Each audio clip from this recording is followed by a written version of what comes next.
Support comes from Mosby Building Arts. This year, put your trust in Mosby Building Arts for fresh designs and the elevated remodeling experience you deserve. Inspiration at callmosby.com.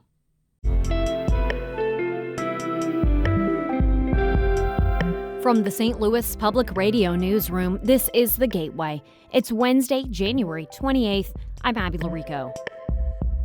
After Missouri voters in 2024 put the right to an abortion into the state constitution, Planned Parenthood sued the state of Missouri over its remaining abortion regulations. They and the state appeared to be on the same page about just one thing. The sides, they actually seem to agree about what this case came down to, and that's what's common sense for women. They disagree, though, on the definition of what's common sense. We'll break that down and look at the trial that wrapped up this week in Jackson County, coming up after this news on The Gateway. Street crews in St. Louis tried a new tactic this week as they worked to remove snow following the weekend's storm. Contractors began plowing side streets, something city leaders say they haven't done regularly after previous storms. Their goal is to clear a center lane on those streets to allow cars a safe path to drive. They're also encouraging residents to help neighbors who may need assistance digging out their cars, sidewalks, or driveways. Crews are working in 12-hour shifts to clear the snow and say they made significant progress yesterday because traffic was once again limited. However, that could change today as many businesses reopen and most area school districts plan to have students back in class. Hundreds of people marched through downtown St. Louis last night, protesting the killing of 2 people in Minneapolis this month. St. Louis Public Radio's Lucretia Wembley was at the demonstration put together by the Missouri Workers Center and their allies. Protesters, bundled in coats and gloves, chant as they march from Market Street and Tucker Boulevard toward the Enterprise Center. Jocelyn Livia Poma was among the protesters, holding a sign that read, "The people united will never be divided," in Spanish. Her parents migrated to the U.S. from Peru and Ecuador, but she was born in the U.S. and has lived in St. Louis most of her life. I have a dot on my forehead and uneducated people discriminate against me, and it's awful. My siblings and I, we're continuing this fight for our families, our generations. Our community is scared. The group marched for nearly 2 hours before leaving the snow-drenched area. I'm Lucretia Wembley, St. Louis Public Radio. A Democratic member of the Missouri House wants to ban federal immigration agents from wearing masks. STLPR's Jason Rosenbaum has more on why Representative Ray Reed is hoping his legislation sparks broader conversations within the legislature. Reed's bill would bar federal officials carrying out immigration enforcement actions from concealing their identity or masking their faces. Since Republicans control the Missouri legislature, it's unlikely Reed's bill will become law. But Reed says it's important for state Democrats to take a stand in the wake of the Trump administration's actions in Minnesota, Chicago, and Los Angeles. Everyone knows that Democrats have an uphill battle in Jefferson City, but that does not mean we don't continue to fight the good fight while we're there, using all the power we have. California passed a similar law last year, though it's in limbo after a lawsuit from the Trump administration. I'm Jason Rosenbaum, St. Louis Public Radio. Members of a Missouri House committee passed 2 bills Tuesday evening that would indefinitely extend the state's restrictions on transgender people. 9 Republican representatives voted in favor, and 4 Democrats were opposed. One bill would remove the 2027 expiration date from the state's ban on gender-affirming health care for transgender minors. That includes treatments such as hormone therapy and puberty blockers. The other bill would eliminate the sunset on the law that bars transgender athletes from competing in sports teams that align with their gender identity. Last week, the committee heard more than 5 hours of testimony on the bills. They will likely be debated on the House floor soon. A Missouri House committee heard hours of testimony last night over legislation that would legalize and regulate video gaming machines. As St. Louis Public Radio's Sarah Kellogg reports, the legislation has its fair share of cheerleaders as well as its detractors. Lawmakers discussed the bill for about 3 hours. While more people spoke in favor of the legislation, it did bring out several naysayers. Some proponents of the legislation want it passed so there are clearer guidelines on what actions could be taken against illegal machines. The language on that right now is unclear. However, Jared Hankinson with the Missouri Chamber of Commerce said the bill does multiple problematic things at once. It creates unequal regulation within the same industry. It retroactively legitimizes unlawful operators, and it expands high-risk gambling into vulnerable communities without adequate safeguards. Last session, House members ultimately passed similar legislation with a tight vote before the bill stalled in the Senate. In Jefferson City, I'm Sarah Kellogg, St. Louis Public Radio. A Missouri woman who appeared on the docuseries Chimp Crazy and later admitted to lying about having a chimpanzee in her home is asking a federal appeals court to give her a lighter sentence. Tanya Haddix received an almost 4-year sentence in August. That's well above federal guidelines.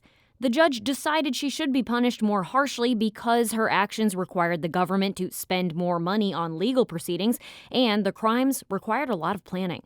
Haddix's attorneys argue there was not enough evidence in the court file to back up the claims, and they say the 46-month sentence is unreasonable. 2 local Illinois lawmakers have introduced bipartisan legislation to modernize how the U.S. Department of Agriculture doles out loans to farmers. The bill would allow those with a 50% stake in a farm to apply for loans. Under the current system, a farmer or rancher needs to be the sole owner-operator. Just 8% of the youngest farmers fully own their land. That's according to the most recent USDA data. Farm Credit Council CEO and President Christy Seifert says these days it's common for siblings to co-own farms, and she says the change is a practical fix. Very, very simply, it will help provide access to this much needed capital to help farmers, the next generation farmers, to get out and get in the field, do what they need to do to keep agriculture going in this country. Republican Mike Bost and Democrat Nikki Budzinski, who both represent parts of the Metro East, have attached the legislation to the Farm Bill.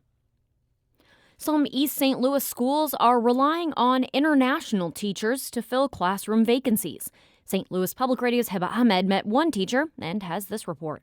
Princess Jack Lee Roquero is a special education teacher from the Philippines, but for the next 3 years, she will be teaching at James Avant Elementary School in the East St. Louis School District. I'm really more passionate on handling kids in a one-on-one setting, getting to know them better, getting to know what are their skills, what are their needs, and the areas to work on. So that's what I've been doing for quite some time now. The district turned to international teachers after it struggled to staff classrooms, often relying on both short and long-term substitutes to teach science, math, and special education. The district plans to double the number of international teachers next school year as it struggles to recruit local talent from neighboring districts. I'm Heba Ahmed, St. Louis Public Radio.